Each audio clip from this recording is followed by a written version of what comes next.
దేవునికి మహిమ కలుగును గాక. ప్రభువైన యేసుక్రీస్తు నామములో అందరికీ వందనాలు, శుభాలు తెలియచేస్తున్నాను.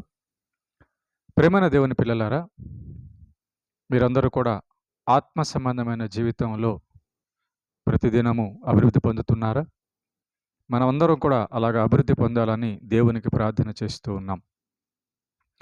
పరిశుద్ధ గ్రంథంలో నుంచి ఒక మాటను చదువుకొని ఆలోచన చేద్దాం. పౌలు గారు కొరంథీయులకు రాసినటువంటి 2వ పత్రిక 12వ అధ్యాయము 7వ వచనం.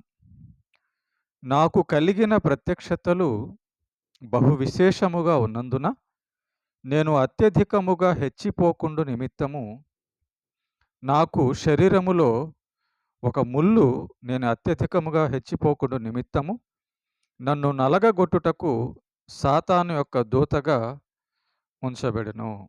8వ వచనం కూడా. అది నా యొద్ద నుండి తొలగిపోవలనని దాని విషయమై ముమ్మారు ప్రభువును వేడుకుంటుని. 9. అందుకు నా కృప నీకు చాలు, బలహీనత యందు నా శక్తి పరిపూర్ణ మగుచున్నదని ఆయన నాతో చెప్పెను. కాగా క్రీస్తు శక్తి నా మీద నిలిచియుండు నిమిత్తము విశేషముగా నా బలహీనతల యందే బహు సంతోషముగా అతిశయ పడుదును. ప్రేమైన దేవుని పిల్లారా, చదవబడిన ఒక లేఖన భాగాన్ని మనం కానీ ఆలోచిస్తే, సందర్భాన్ని ఆలోచిస్తే, పౌలు గారు 3 సార్లట ప్రభువైన యేసుక్రీస్తుకి తన యొక్క సమస్య అనారోగ్యం గురించి ప్రార్థన చేశారట.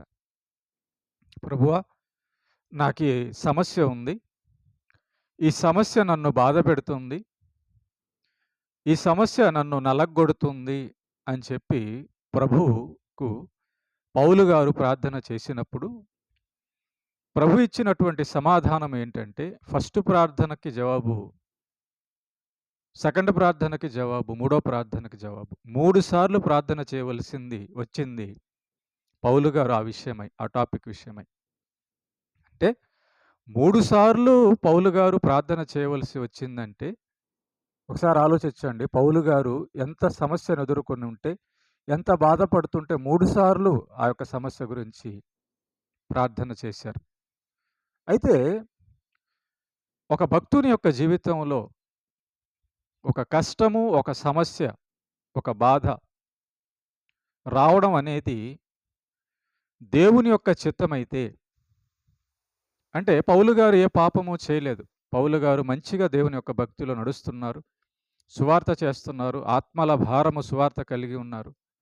కనుక అలాంటి భక్తుడి జీవితంలో ఈ శ్రమ ఎందుకు వచ్చింది అంటే, ఆ భక్తుడికి, అంత పెద్ద గొప్ప భక్తుడికే ఆ శ్రమ అనేది అవసరమైతే, మరి మన భక్తి అంత పౌలు గారి ముందు మన భక్తి జీవితం ఏ పాటిది?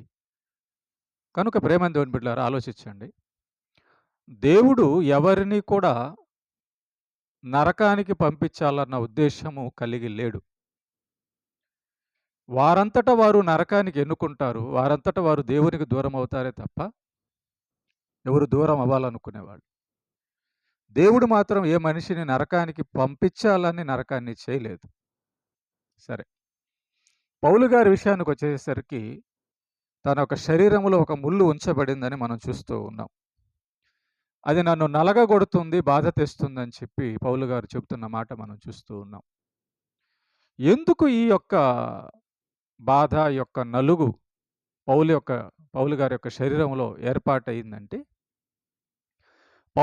పైన వచనాలు కానీ గమనిస్తే, పౌలు గారు ఎంతో గొప్ప భక్తిపరుడు, ధర్మశాస్త్రమును ఎరిగినవాడు, విద్యావంతుడు, దేవుని చేత బహుగా వాడబడుతున్నవాడు. అనేక విషయాలు పౌలు చేత ప్రకటింప చేస్తున్నాడు. పౌలు ద్వారా, క్రియల ద్వారా ఎంతో గొప్పగా పని జరిగిస్తున్నాడు. కనుక ఇంత గొప్ప పనులు చేస్తున్నటువంటి, ఇంత గొప్ప పనులు దేవుడు పౌలు ద్వారా జరిగిస్తున్నందువలన పౌలు గారి యొక్క హృదయము గర్వించవచ్చు.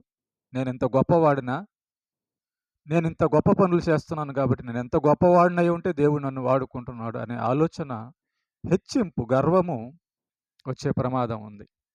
కనుక ఆ గర్వము నాశనానికి నడిపిస్తుంది. మరి అట్టి గర్వం లేకుండా ఉండాలంటే ప్రభువా, ప్రభువా, ప్రభువా అని పిలిచేటటువంటి స్థితి. అంటే దెబ్బ తగ్గింపును తీసుకొస్తుంది. దెబ్బలు తగ్గింపును తీసుకొస్తాయి. ప్రభువు విషయంలో గూడా మనం ఆలోచిస్తే ఒక మాట ఉంటది.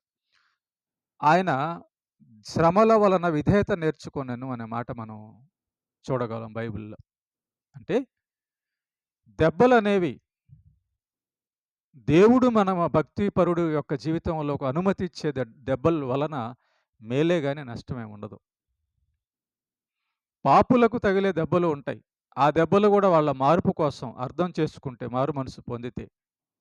కానీ పాపము విడవకపోతే వాళ్ళకొచ్చే దెబ్బ శాశ్వతమైన నరకం. అది ఎప్పటికీ బాధ తగ్గదు. కానీ భక్తుని విషయంలో దేవుడు భక్తుడిని కాపాడుకోవాలి కనుక, మనిషిని దేవుడు ప్రేమిస్తున్నాడు గనుక, ఏ మనిషి కూడా నరకానికి వెళ్ళాలన్న ఆలోచన దేవునికి లేదు కాబట్టి, ప్రేమైన దేవుని బిడ్డలారా, భక్తుల జీవితాలలో కొన్ని శ్రమలు అనుమతించబడతాయి. మనం అనుకుంటాం, ఏంటా నాకు ఈ శ్రమ? ఈ శ్రమ తొలగిపోతే బావుండు గదా! ఈ కష్టం తొలగిపోతే బావుండు కదా! అనంటే, ఆ శ్రమ వలన కొన్ని అనుభవాలు, పాఠాలు మన జీవితంలో దేవుడు నేర్పిస్తుంటాడు. ఆ శ్రమల వలన మన జీవితంలో చెయ్యకూడనటువంటి పనులు చేయకుండా ఉండడానికి మన జీవితం ముందుకు వెళ్తుంది. కనుక మన హృదయంలో గర్వం లేకుండా ఉండడానికి, మన జీవితం పాడైపోకుండా ఉండడానికి, మనం సాతానును అనుసరించకుండా ఉండడానికి రకరకాల కారణాలు మనల్ని ఇబ్బంది పెట్టొచ్చు మన ఆత్మీయ జీవితాన్ని. కనుక కొన్ని శ్రమల వలన, శోధనల వలన అక్కడ మనం దేవుని పాదాలు పట్టుకుంటాం. ఎక్కువగా పట్టుకుంటాం. తగ్గించుకొని పట్టుకుంటాం. కాబట్టి అప్పుడు సత్యం తెలుస్తుంది. మన స్థితి ఎంతో తెలుస్తుంది. అందును బట్టి మన జీవితం నిలబడుతుంది, స్థిరపడుతుంది, బలపడుతుంది. కనుక ప్రేమైన దేవుని బిడ్డలారా, భక్తుల జీవితంలో వచ్చే శ్రమలు మేలుకే. దాని ఫలితము మేలే.